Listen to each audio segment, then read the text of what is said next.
All right. We've learned our big macroeconomic model, but now we need to know how we can interact with that model in order to make the changes that we want in the economy to the price level and to the employment level. And so we're going to talk about fiscal policy.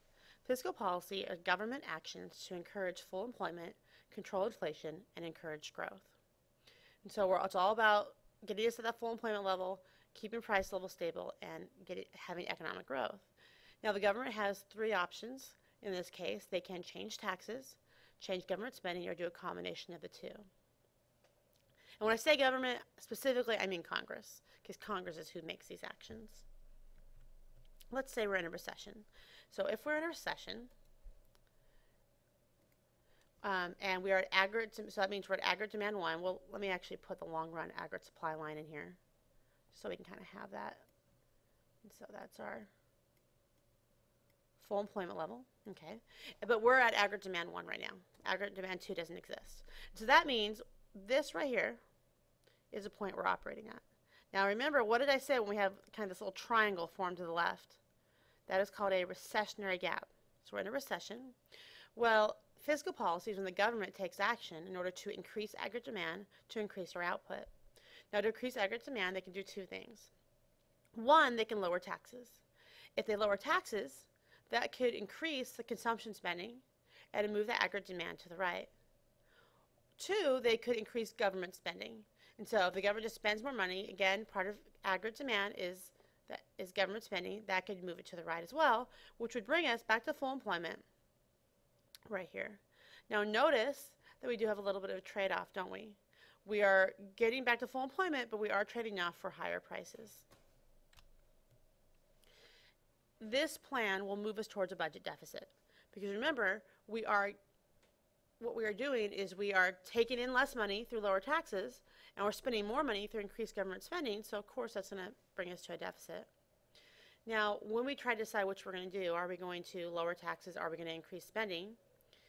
Tax cuts must be larger than an increase in government spending to have the same effect on aggregate demand. Well, why? It's because if we give a tax cut, a portion of that tax cut is going to get saved. That's, remember, the MPS, so the amount multiplied is going to be smaller. Government spending just gets spent, so the entire amount is multiplied. So it has a more direct effect. Inflation. Inflation, and sorry if you can't see the very bottom of my graph where it says the real GDP, but let's say we have an inflationary time period. Well, again, I'm going to take a second to put our long run aggregate supply line in here. Okay. Our long run aggregate supply. So let's say we're operating, maybe above full employment, and we have a time of inflation, and the government wants to control for that. Well, again, to do this, we're going to need to increase aggregate demand. We need to slow it down, and so the price level will go down. We can do this by increasing taxes. If we increase taxes, consumers have less money to spend, it's going to move our aggregate demand to the left. Or we can decrease government spending, which will also move aggregate demand to the left, or do some kind of combination. When we do that, that brings us from this point over here to this point right here. Okay, and what's happened? Our output has gone down, and our price level has gone down as well. The goal, again, is to slow down aggregate demand. The downside is we have less output. We have less jobs. This will lead to a budget surplus. Now, to define a few terms that we need for our fiscal policy unit, when I talk about a deficit, that happens when our government spending is higher than our tax revenue. To get this money, we're going to borrow from the public in the form of bonds. This may drive up the interest rates. They can also print or create more money, but the problem with that is it's going to lead to inflation. When we have a surplus, that's when our tax revenue is higher than the government spending. And you think that would be nothing but good, and it is good to have a surplus, but it's hard to know exactly what to do with the money. If we pay off the debt, well, that puts out more money in the hands of consumers, because remember, the debt that we owe is in the form of bonds, which regular people own, and so that gives them more money, and that's going to be somewhat expansionary. The other idea is to impound the money, kind of keep it idle until we need it, to like lock it in a room, basically. There are two kinds of fiscal policy, discretionary and non-discretionary. Discretionary are things that you can kind of make a decision on. Non-discretionary things are automatic. And so when we talk about tax changes in government spending, those are active or discretionary changes. Congress has to take action. They have to actually vote on something to make it happen. There are built-in stabilizers that are non-discretionary or passive. These are things like tax brackets. As the GDP goes up, our tax revenue increases, and that slows our growth to some extent, because as the GDP increases, we're making more money. As you make more money, you go to a higher tax bracket, which means you have to pay a greater percentage of your income. So some of that extra money you're earning is actually going to the government, and you can't spend it, and you can't make inflation increase with that money. Transfer payments. As GDP increases, as we get to that inflationary time period, when people are making more money, we have less transfer payments, less welfare going out. And it works the other way too. If our GDP is decreasing and we have a recessionary time period, people are making less money, but they're also getting some of that back in the form of welfare. So that kind of helps stabilize those mountains and valleys from the business cycle. The goal, again, is to keep our consumption and investment more stable so the business cycle is less severe. We want it to be nice, soft, little rolling hills rather than huge mountains. There are some problems with fiscal policy, though.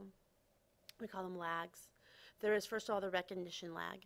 That means a definition of recession is 6 months of declining GDP. So that means at the minimum, we need 6 months to even know we're in a recession. And it takes a while for the numbers to come in and for the economists to decide that, yes, we are in a recession. So before we can even do our fiscal policy, we've already been in a recession for at least 6 months. Then we have the administration lag, because once we've decided, yes, there's a recession, we have to decide what to do about it. And if you've ever watched the news, you know that Congress and the President can never decide on what to do on anything. And so it's going to take a while for any decision to be made. Once they make the decision and they vote on the bill, now it has to be carried out, and that's the operational lag. Because once they decide they're going to pass a stimulus bill, for example, and spend more money building roads and bridges, you can't just go out and build a road. You've got to get the road designed first, and you've got to make the plans for it. And so each of these lags is causing more and more time to go on where we're still in a recession and no action has been taken to get us out of it. Politics can also influence fiscal policy. It's never popular for a Republican, for example, to increase taxes. It's never popular for a Democrat to decrease government spending. And so they often they have a political business cycle rather than the actual business cycle, which means that as they are trying to get elected or when they're voting for things they'll spend more money, whether or not that's what the economy actually needs. We also have the state and local governments that can counteract our fiscal policy, because as Congress is maybe lowering taxes in a recession, the state government may be raising taxes in the recession because they need more money because they have a balanced budget amendment. And so that can kind of negate some of the efforts of the fiscal policy. We also have two other things called crowding out and the foreign factor. Let me show you what I mean by these. Well, the first one is on the left-hand side. That's called the crowding out effect. And let's say we have expansionary policy. Well, when we have expansionary policy, it is going to lead to an increased interest rate. We're going to have to borrow more money. The government's going to have to borrow more money. And if you remember our loanable funds rate, market graph, that if we're going to demand more loanable funds, that's going to increase the interest rate. Well, when the interest rate increases, what effect is that going to have on investment spending? Investment spending is going to go down. And so it's like the government has elbowed out some businesses that were already going to invest money, but now they can't because of the higher interest rate. And so they've crowded out the market. They've crowded out some investment that would have happened. So some of expansionary fiscal policy is muted or not as effective because of that crowding out effect. The other effect on the right-hand side is called the net export effect. And this is when we have expansionary policy. Again, we have an increased interest rate. Well, when we have an increased interest rate, foreign markets demand more of our dollars because they can make more money in our market because they can get a higher interest for their money. Well, this is going to cause the dollar to appreciate. And when we have an appreciation of a dollar, we have a decline in net exports. And remember, our whole goal in expansionary fiscal policy was to increase aggregate demand, but a decline in net exports will decrease it. Now, it's not that that will outweigh all of the fiscal policy, but it will make it a little bit less effective than it would be otherwise. There is also something called supply side fiscal policy, and this is where we emphasize expansionary tax cuts. We're looking at the supply side. The impact, we're doing tax cuts specifically that will impact savings and investment and work incentives and our risk taking. Again, if we can give people more of their money when they work, so we have a tax cut, that's going to give them more of an incentive to work because they get more of their, keep more of their money. If we give businesses incentives to start, people incentives to start new businesses, they have a bigger incentive to take a risk. And so let's look at our graph really quick.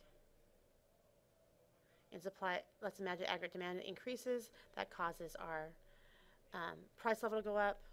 But if we increase aggregate supply, it will bring our price back down. So some people believe we just need to work on getting the aggregate supply moved out to the right, and that's going to solve our problems.